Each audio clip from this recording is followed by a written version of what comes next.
Olá, eu sou Heloísa, psicóloga, gerente técnica no Instituto Fazendo História, e a minha fala é sobre vínculo e afetividade no acolhimento. Eu inicio aqui lembrando vocês, né, que os seres humanos, nós todos somos seres sociais, e o desenvolvimento da nossa identidade está intimamente relacionado às relações que a gente estabelece com as outras pessoas ao longo da nossa vida, né? É a partir da relação com os outros, né, que a gente consegue identificar em si habilidades, características que a gente consegue se saber, né, se conhecer, como a gente é, quem a gente é. Ou seja, né, a gente precisa da alteridade para saber quem somos, né? E essas relações, elas só se dão a partir de um elemento fundamental, que é o vínculo. O vínculo, ele tem uma origem latina, essa palavra, né, é de vinculum, né, que significa união com características duradouras, laço, um elo de conexão, né? E essa duradoura da palavra é muito importante porque é a partir da relação que é estabelecida por meio de convivência do dia a dia, que vai sendo construída e que depende muito da reciprocidade entre as pessoas que estão envolvidas, né? Não há vínculo se não houver troca. Não há simplesmente uma pessoa se relacionando. O vínculo pressupõe a troca e pressupõe duas pessoas com a sua bagagem, com as suas histórias, né?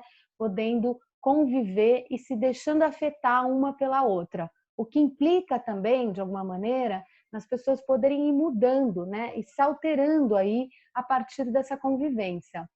Então, não se constrói um vínculo de uma hora para outra. Não há um vínculo assim, uma paixão arrebatadora, né? Que faz com que a gente diga que já pronto, agora há vínculo entre duas pessoas, né? Ela realmente depende dessa construção e dessa carga afetiva. Afetiva também significa, né, que a gente é capaz de se afetar pelo outro e para isso, para que a gente se deixe afetar pelo outro, significa que esse outro, que há um espaço nosso na nossa vida, um espaço interno, né, para que esse outro possa existir. Eu costumo dizer que o vínculo é o que faz com que uma pessoa permaneça na vida da outra, né, mesmo quando elas estão ausentes. Você passa a existir, você tem importância na vida da outra pessoa e você sabe disso. Assim como outra pessoa também tem importância na sua vida, ainda que vocês estejam distantes uma da outra, enfim, né? Durante a infância, é importante dizer que o vínculo está relacionado à permanência de uma figura cuidadora de referência, estando conectado à segurança emocional e afetiva da criança. Nos primeiros meses de vida, o desenvolvimento da subjetividade depende do vínculo estabelecido entre a criança ou uma pessoa, né, que faz essa função materna, que substitui aí os cuidados da mãe. Winnicott, né, ele afirmava que o vínculo com essa figura de referência é que possibilita ao bebê desenvolver um ego com defesas necessárias para a própria sobrevivência. Se a gente for pensar de uma forma maior, né, qual que é a importância aí do vínculo? Acho que uma delas eu já mencionei brevemente, que é a importância na construção da identidade, da própria subjetividade. Porque a partir dessa relação que vai permitir com que eu possa me identificar com o outro, que eu possa ser vista e ser reconhecida a partir dessa relação estabelecida, né? E como é uma relação de confiança, né? Isso faz com que, especialmente crianças e adolescentes, possam ter uma base segura, possam se sentir segura, inclusive para estabelecer outras relações e se vincular com outras pessoas. Então, além de ter uma base segura, o vínculo também é um porto seguro, né? Ele permite o quê? O desenvolvimento da autonomia, ele permite com que a pessoa possa investir, se sentir livre, né? Para apostar e para acreditar que é possível, né, construir relações, né, aí ao longo da vida, em diferentes espaços, em diferentes locais.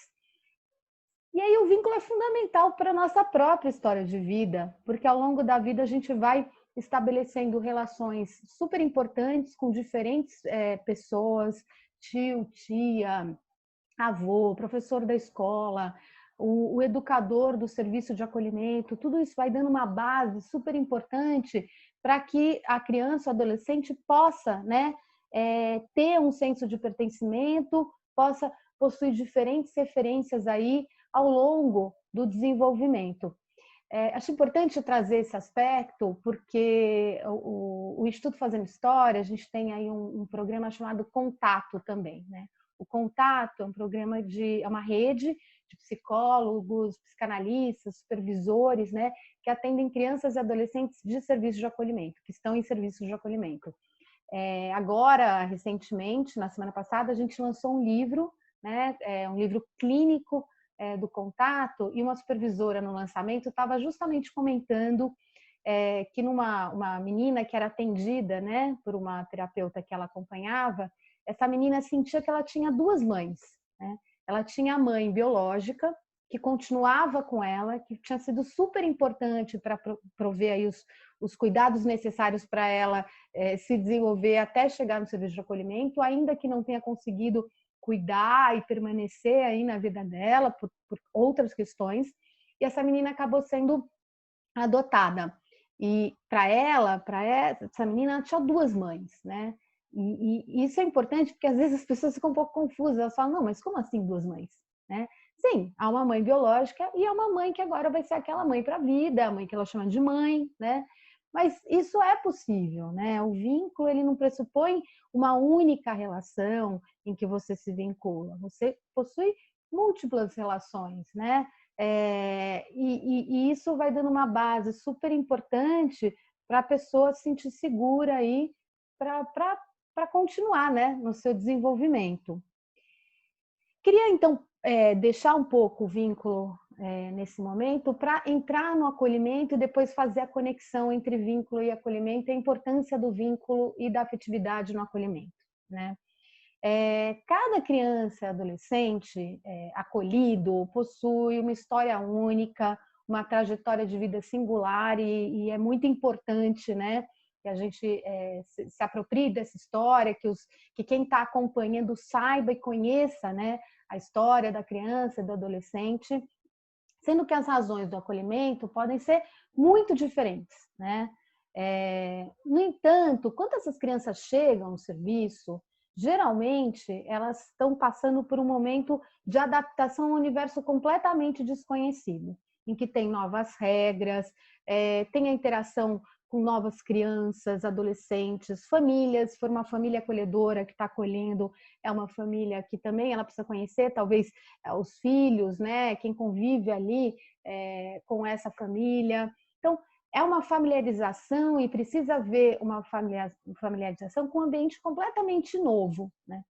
Essa mudança, nesse momento, pode trazer inúmeros sentimentos, dúvidas, angústias, incertezas, perplexidades, saudades.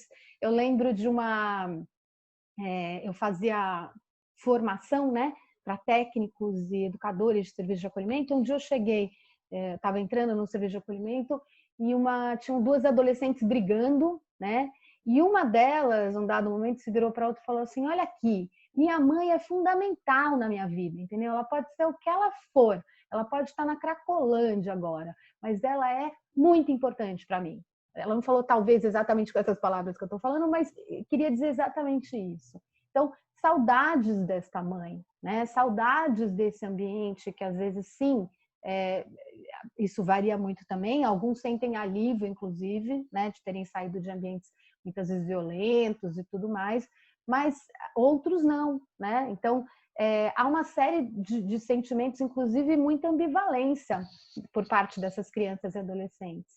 E aí é fundamental, voltando à questão do vínculo, que exista um adulto, né, de referência que possa conversar, compartilhar, né, com essas crianças, esses adolescentes, os sentimentos, esclarecer as dúvidas, compreender o que está acontecendo na vida deles ou delas, e sempre trabalhar com a verdade, né? É muito importante que essa criança, esse adolescente possa saber o que está acontecendo. Ele tem direito, é óbvio que tem maneiras diferentes de falar, depender da idade, mas que possa realmente saber o que está acontecendo.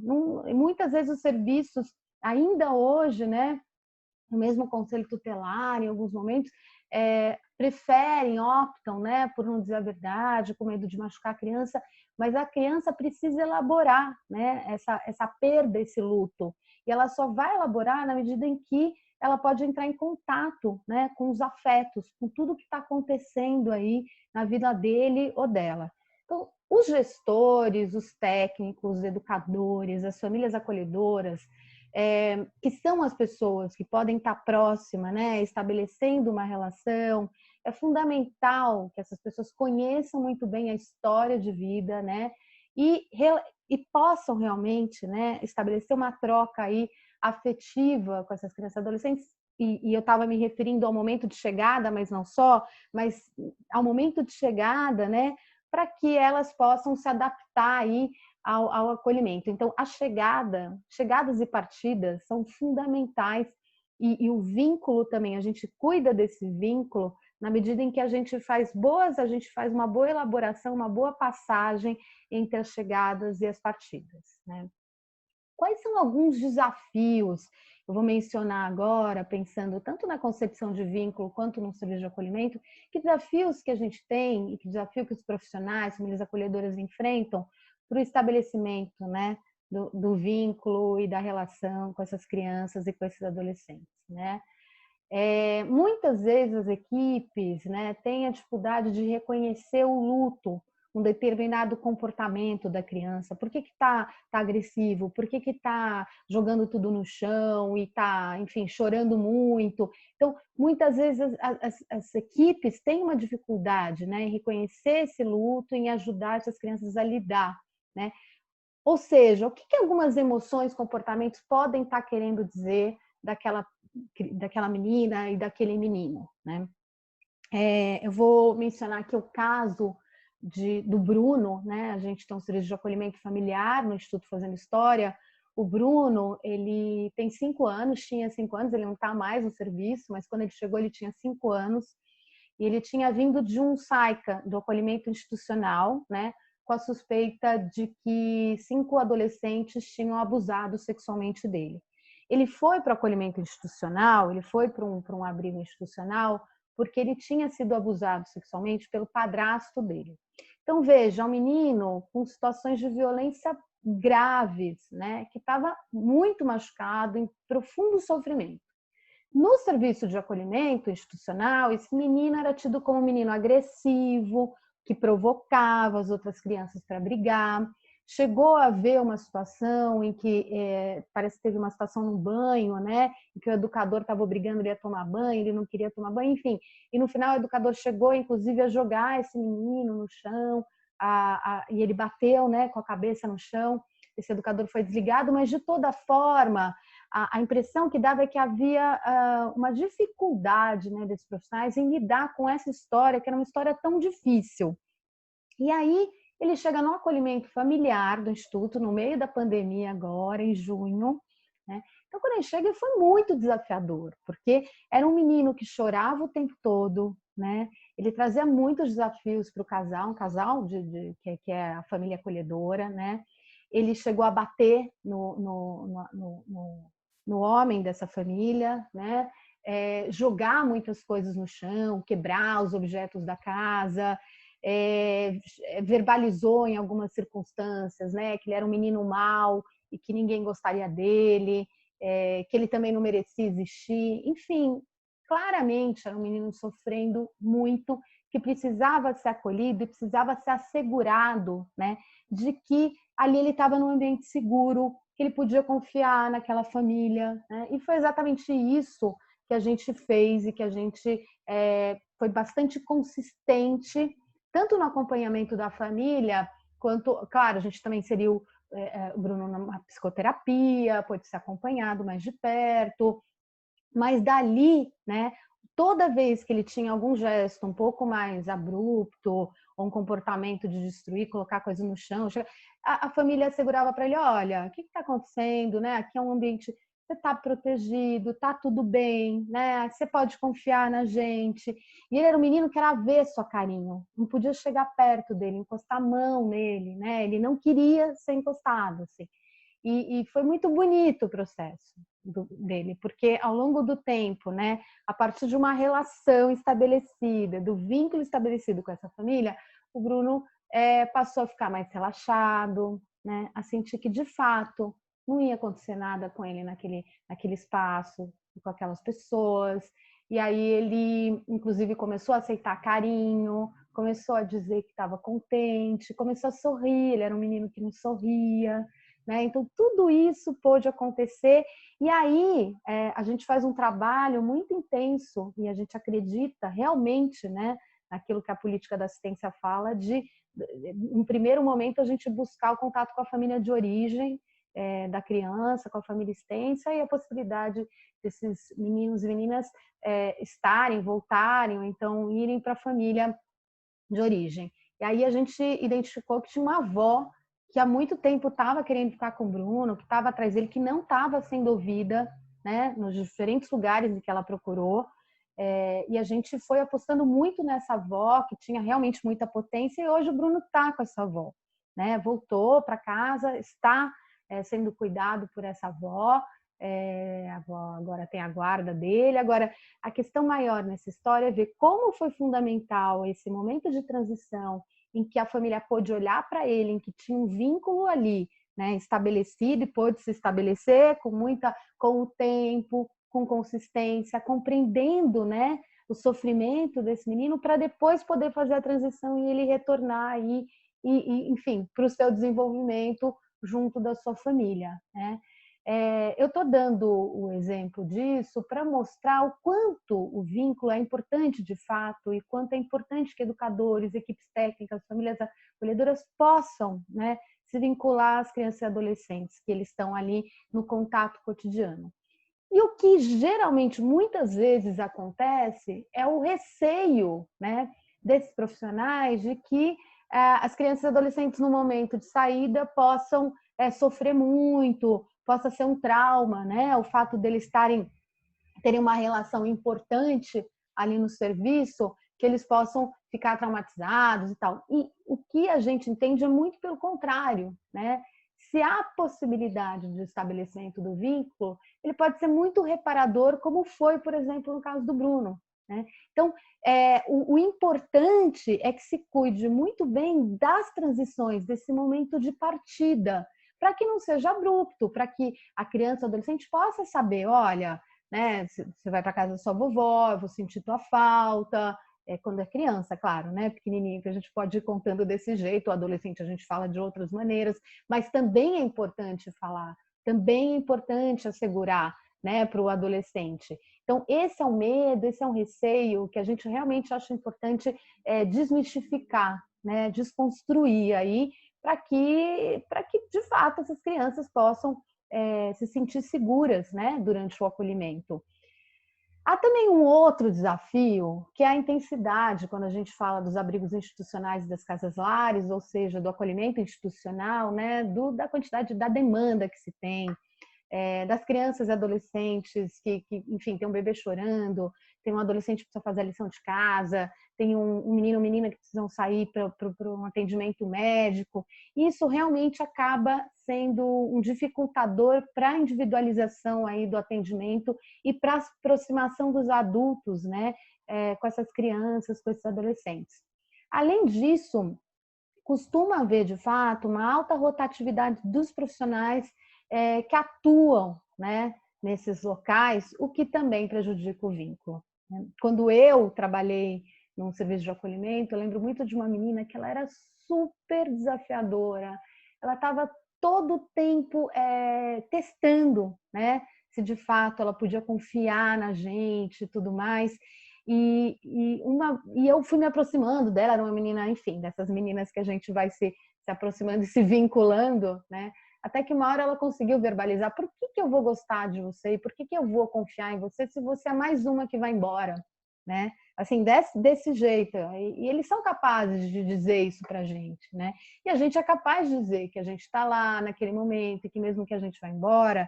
E aí eu digo, uma outra coisa que é muito importante é que há serviços e há também uma determinada crença, né, de que quando o educador, o profissional, a equipe técnica deixa, né, aquele trabalho, que não pode mais encontrar a criança, né?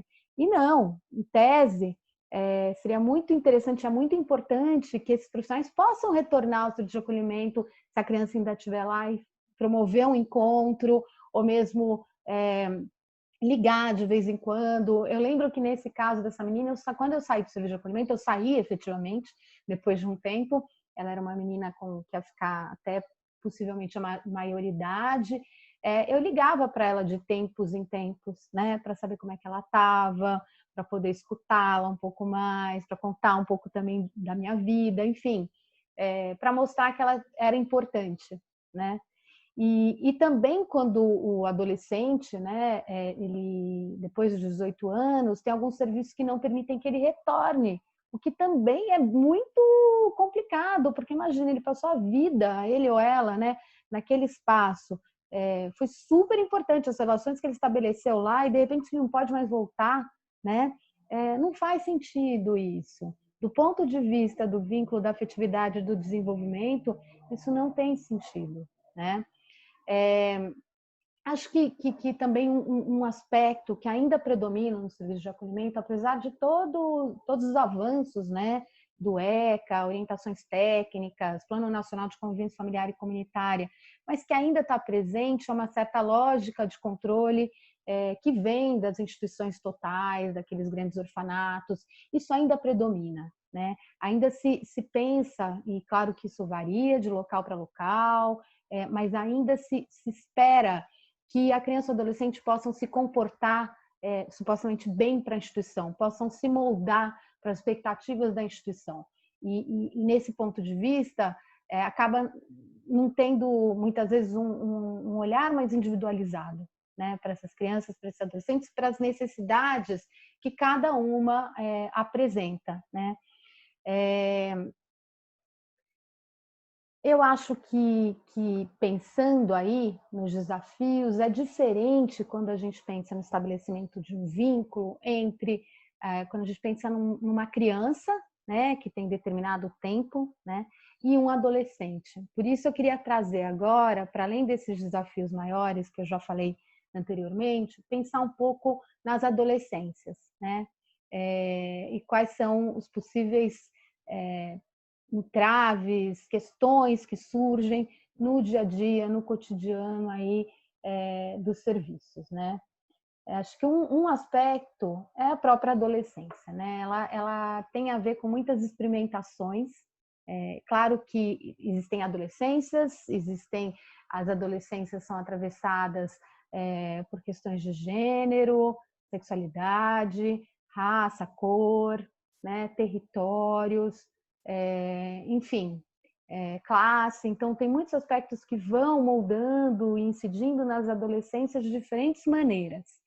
Mas, de todo jeito, nesse momento de experimentação, né, que muitas vezes caracteriza essa fase da vida, e aí, às vezes, em relação a alguns assuntos tabus, né? Então, experimentação da própria sexualidade, experimentação pode ser de algum tipo de droga, enfim. Nesse momento, né, os serviços muitas vezes têm uma dificuldade mesmo de lidar, né, e acaba quase expulsando esse adolescente, né, porque ele começa a ser o adolescente problema na cabeça não, né, na lógica ali da própria instituição e de funcionamento. Ele não tem supostamente um bom comportamento. Então, tudo isso, ao invés de aproximar, né, e contribuir para que possa usar o vínculo, né, para chegar mais perto, para ajudar o adolescente, ou mesmo, sim, às vezes o adolescente está testando a pessoa, ou um determinado educador e tal, justamente porque tem vínculo, né? E isso em muitas situações não é compreendido, né? Além do que, não é incomum que adolescentes sejam estigmatizados, né? que eles acabem ficando marcados por algumas questões que eles chegam nos serviços ou que ao longo do tempo vá se dando dentro dos serviços. Por exemplo, aqueles que fazem um uso mais problemático de drogas, ou aquelas meninos, meninos, né, que acabam, enfim, testando mais de alguma maneira, indo para baile funk, enfim, tendo relações sexuais, que de fato são temas tabus, né? A sexualidade, as drogas ainda são temas tabus que precisam ser conversadas com as equipes para que possam ter melhores ferramentas para lidar aí no dia a dia de trabalho, ou mesmo as famílias acolhedoras, né? Mas eu já ouvi, né, meninos e meninas que chegam, por exemplo, né, que estavam numa situação, em situação de rua, e aí eles já são vistos de uma maneira diferente, né? Os meninos que estão cumprindo medida socioeducativa e que se perde muitas vezes a perspectiva de que é o João, Antônio, a Laura, a Ana, quer dizer, quem são esses meninos, meninas? Fica-se muito em cima, né, da questão ali que eles apresentam, né? Então, também a gente pode pensar que há uma dificuldade de enxergar, né, as diferentes questões que atravessam a vida desses adolescentes. E não raramente a gente escuta e percebe que há uma certa patologização dos comportamentos e desses meninos e meninas. Eles acabam tendo um diagnóstico, né, pelo DSM-5, pelo CID, né, e se medicaliza um sofrimento, né? O problema não é o diagnóstico, né, puro e simples, ou muitas vezes quando o adolescente está sofrendo, né, que ele possa tomar alguma medicação, mas é um certo silenciamento, né, de alguns sintomas que esses meninos e meninas apresentam, né? E isso, por que eu trago esse aspecto quando a gente fala de vínculo? Porque ao invés, muitas vezes, das pessoas que estão no dia a dia, das familiares, se aproximarem, né, dos casos e buscarem ajudar esses adolescentes a entender, a traduzir, né, os conflitos, as ambiguidades, os medos, né? Quando o adolescente está para sair do serviço de acolhimento, muitas vezes ele está com muito medo. E aí ele começa a apavorar, né, no serviço mesmo. E ao invés de alguém e dos profissionais e das discussões de caso, se chegar à conclusão que é importante fazer um trabalho a partir disso, não, né? Há um processo de muita estigmatização, um certo expulsar, né? Muitas vezes precoce até desse menino, desse menina, do acolhimento, né? E aí, pensando nos adolescentes, nas meninas e nos meninos, né, e na diferença aí do estabelecimento do vínculo quando a gente considera bebês, crianças, é claro que o adolescente ele já teve mais tempo, né, mais tempo para viver rupturas, mais tempo para conhecer pessoas e se desiludir, e daí não confiar em novas pessoas. Então, esse processo vai ser muitas vezes diferente, né? A gente encontra adolescentes que estão mais fechados, né, para uma relação. Não é uma coisa que acontece com uma certa frequência.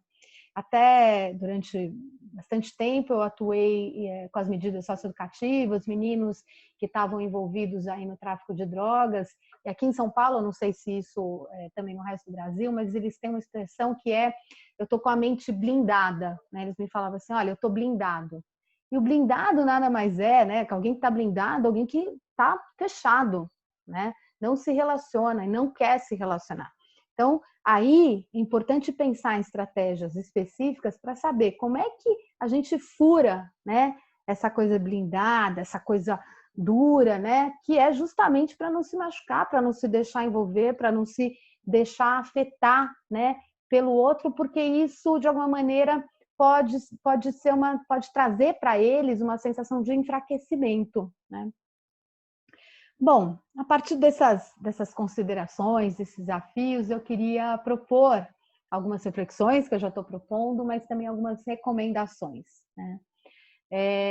O primeiro é que a gente possa, que os profissionais que atuam aí no acolhimento, seja em famílias acolhedoras ou no acolhimento institucional, possam garantir espaços, né, de escuta no dia a dia, né, desses meninos e dessas meninas. É fundamental que haja um espaço de escuta, que haja troca, que se valorize, né, o vínculo e a relação que é estabelecida.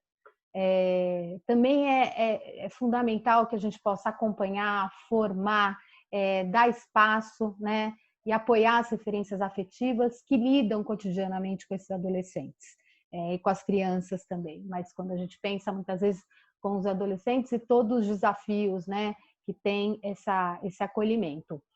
É também importante realizar discussões de caso, né, e ter espaços de reflexão para que os profissionais possam ter consciência tanto dos comportamentos, afeto das crianças e dos adolescentes, porque, né, quer dizer, qual que é a relação, criar hipóteses sobre o que está acontecendo na vida deles, assim como também entender os seus próprios afetos, porque tá no dia a dia, né, tá ali, assim, aberto, né, se relacionando, especialmente no institucional, requer que a pessoa possa olhar, né, possa pensar o que produz, né, um menino que xinga, uma menina que vai desafiando de alguma maneira, né, para que o profissional não fique só reagindo, mas possa ter ferramentas para atuar, né? Ou seja, é fundamental que eles possam desenvolver instrumentos de trabalhos a partir e ferramentas a partir das discussões de caso e das hipóteses que são levantadas durante essas discussões, né? Como eu falei antes, eu quero retomar aqui, é importantíssimo, né, que se pense na manutenção dos vínculos que são estabelecidos durante o acolhimento com essas crianças e adolescentes. Quer dizer, como é que a gente viabiliza a manutenção dos vínculos para que não sigam, né, não sejam novas rupturas aí na vida desses meninos e dessas meninas. Então, tanto no caso de profissionais que vão embora, de crianças e adolescentes que já saíram do serviço e que querem visitar o serviço, que isso possa se dar de uma forma tranquila, enfim, saudável e potente aí para quem está envolvido, né? Cuidar das chegadas e partidas, né? Porque se as chegadas e partidas não são bem feitas, especialmente essas partidas, aí sim, né? Aquele receio de que a criança não pode se apegar, de que o educador não pode se apegar à criança, a criança não pode se apegar, porque senão ela vai ficar frustrada depois, vai sofrer. Sim, ela vai sofrer, né? E pode ser que sofre, tudo bem sofrer, né? Tudo bem ficar triste, mas isso não vai ser traumático se todas as pessoas envolvidas, né, no acolhimento, todo mundo que estiver ali, puder fazer uma boa passagem, né, um bom ritual aí dessa transição, né, para que não sinta como uma nova ruptura.